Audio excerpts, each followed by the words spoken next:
Welcome back. It is yours truly, Nick, a movie AV Impulse. And man, today do I have a special treat for all the streamers out there. Yes, I know I am a physical media collector along with hundreds of people, if not thousands, that watch my videos. But let's face it, most of us have streaming services. And if you have Peacock, Netflix, or Paramount Plus, do I have 5 documentaries with one honorable mention that you should definitely be checking out. These were the best ones, my favorites of 2023. And man, some of these documentaries get real deep. But first, let's get into that intro. Makes you think what's the channel about? What's this really about? It's about teaching life lessons, teaching the youth. It's about top fives, movie reviews. That's what makes you who you are, makes you what you are. There's no rules in this game. There's no parameters. Just truth. So, 2-3 weeks from now, you're gonna wish you subscribed. 2-3 weeks from now, you're gonna be looking for Movie AV Impulse. Okay, I'm reloaded. Let's go. All right, coming in at number 5. And this one, I definitely was like really interested. I remember, when I first seen this group and like watched the first interview I've ever seen of them, it was kind of like what the hell? Like, that doesn't sound like the people that were singing that song. And that's going to be Millie Vanilli.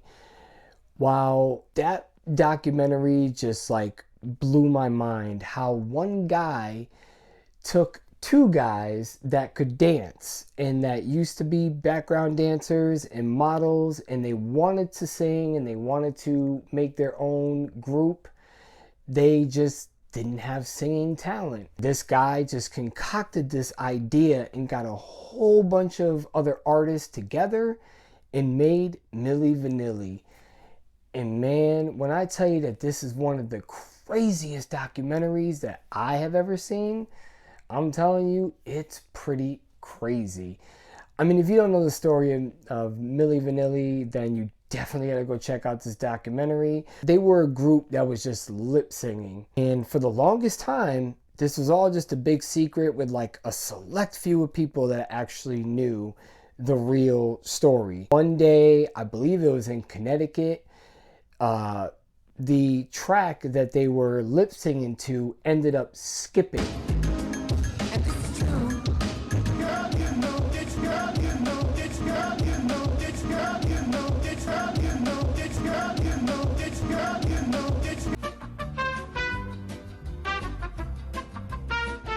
And people were kind of like shocked about it, and they just ran off stage. They didn't do like anything. And then the next day, they didn't do like any press on it or anything. And that's when the secrets started slowly letting out. And then the scam that they ran when they won a music award, and they still got away with lip singing while accepting an award with their normal voices. It's just so crazy. The story behind Millie Vanilli is just crazy. You've got to check that out. It is on Paramount Plus. Do not pass up this remarkable documentary. Number 4, The Man of Mystery. And when I say the Man of Mystery, I mean for the longest time, this man kept a majority of his life very secret, while yet simultaneously being one of the biggest stars that rock, pop, whatever category you want to put this man in, was. And that's going to be Prince, The Final Secret. That is streaming on Peacock. Unfortunately, that was like around the only documentary I got around to last year on Peacock, so that's the only Peacock mention. Prince was just such a mysterious yet just crazy-minded individual. The songs that I found out that he ghost wrote and actually sent demos to all these different artists, and they just mimicked what he did. I mean, I was mind-blowing. Half the songs that I love, I didn't even know Prince wrote. the fact that his biggest secret he kept anonymous, and it's not the secret that you think you're going to hear. It's really what he did behind closed doors that nobody probably knew, because he was literally threatening people with, like, if you tell the press, if you do this or you do that, I'm canceling everything. And everybody just kept their mouth shut. Prince was probably one of the better artists that was able to keep a lot of things hush hush, but you find out in this documentary, and it's just absolutely amazing. Coming in at number 3, this one's going to be on Netflix, and this group definitely woke me up before you go, and I know it's not how the lyric goes, but wanted to give you a little sneak peek. This documentary is called Wham, and I'm going to let you in on a little secret that I had to keep secret for the longest time, especially growing up in my neighborhood. I grew up around tough, crazy gang member thugs that, I don't know what they were doing behind closed doors, but if they found out that I was absolutely in love with this song, they would have been clowning me all day. But come here. One of my favorite songs is Careless Whispers. Just everything about that song is just absolutely beautiful.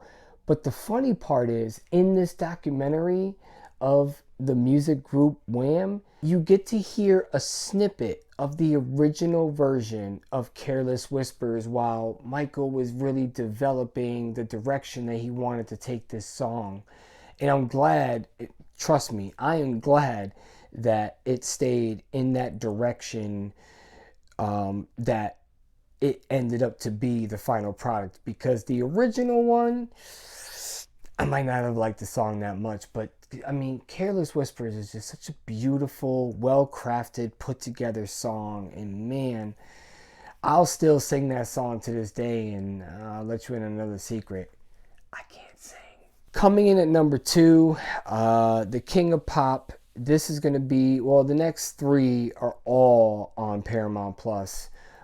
So definitely, if you got Paramount Plus, you just got 4 and you'll hear the rest, but 4 bonuses from me. And before we continue on, make sure you hit that subscribe button, because I've got more music stuff, streaming app stuff, movie stuff, physical media stuff, all sorts of stuff coming to the channel.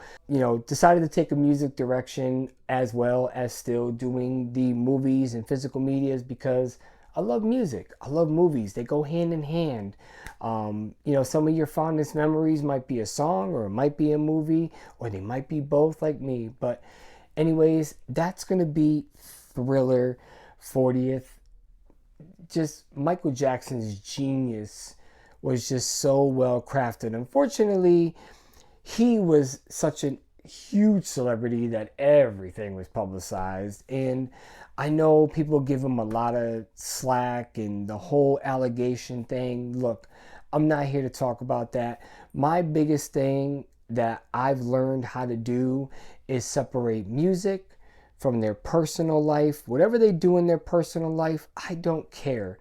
If they produce great music, I am forever going to listen to it. And that's just the way I look at music. Every artist or everybody has a secret. Everybody has something that they do, or they don't want somebody else to find out they do. Everybody does. So let's cut the slack on Michael Jackson. The man made wonderful classic music, and his music will forever live on, and he will forever be looked at as one of the biggest stars in pop history. The documentary on how he made Thriller and how he produced and just crafted it, it was just so well done on how they directed that in every direction and every song, and basically how he was taking like the music video Thriller and making like literal mini movies. Beat It, the first time when he did Billie Jean, I mean, that song and that moonwalk is absolutely classic.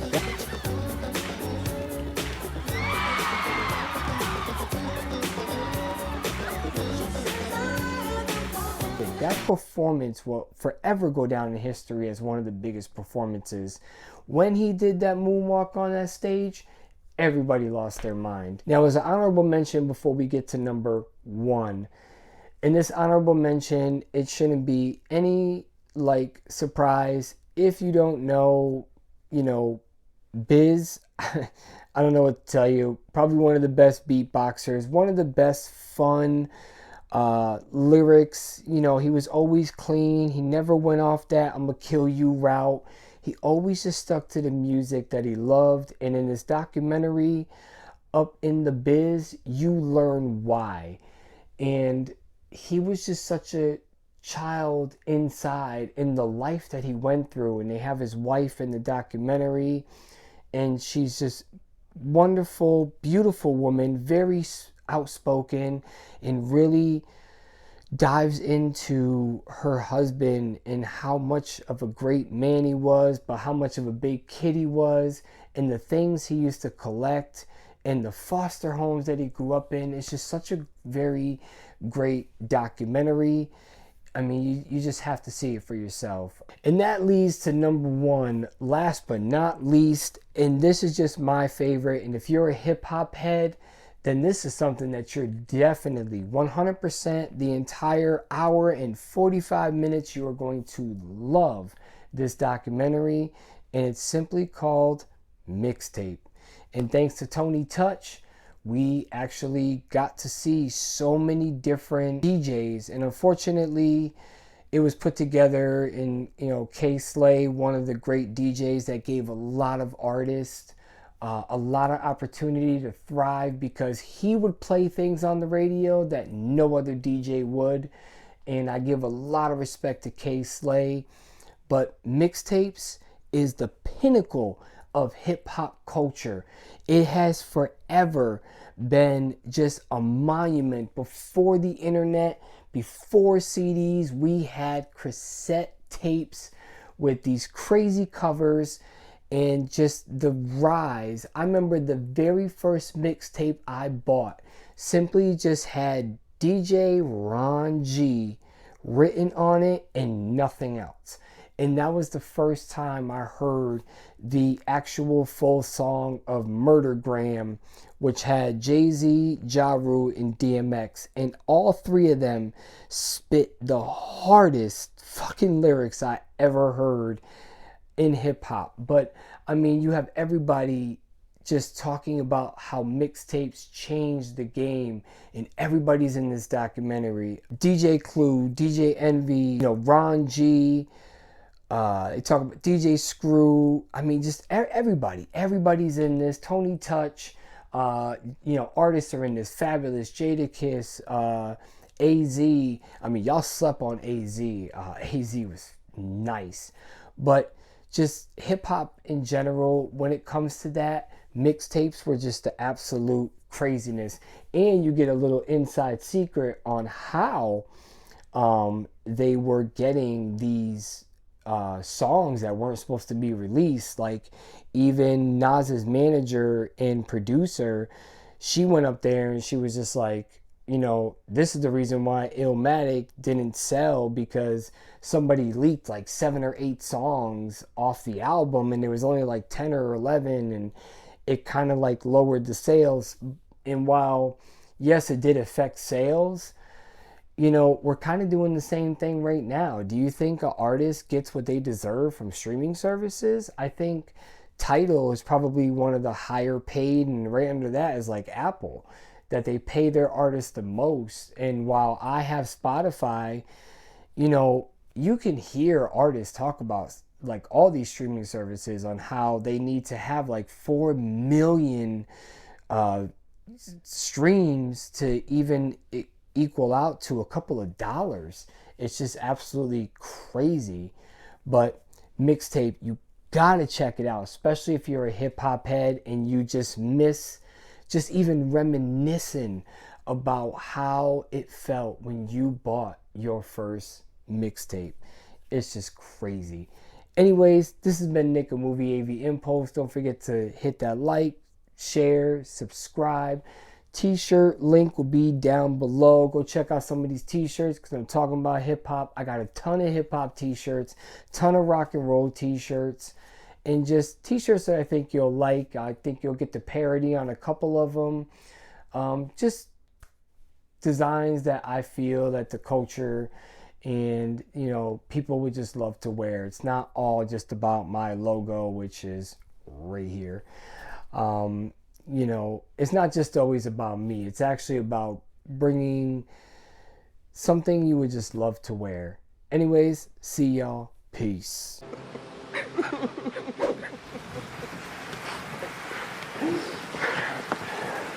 Thank you.